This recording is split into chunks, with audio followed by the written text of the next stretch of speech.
तर आज आपण बनवणार आहोत बीट कोशिंबीर। त्यासाठी लागणारी सामग्री इकडे आपण बीट किसून घेतलेले आहेत, हिरवी मिरची, मोहरी, दही, कोथिंबीर आणि कोशिंबीरसाठी आपण फोडणी तयार करूया।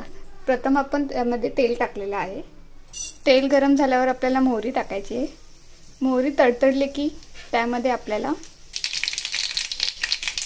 मिरची टाकायची आहे आणि कढीपत्ता।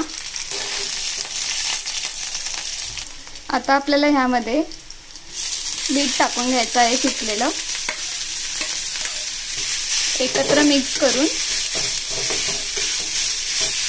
2 मिनिटं वाफवून घेऊया। एका वाटीमध्ये दही घ्यायचं आहे। दहीला चांगलं आपण एकत्र मिक्स करून घेऊयात। आता आपण फोडणी दिलेलं बीट दहीमध्ये मिक्स करून घेऊयात।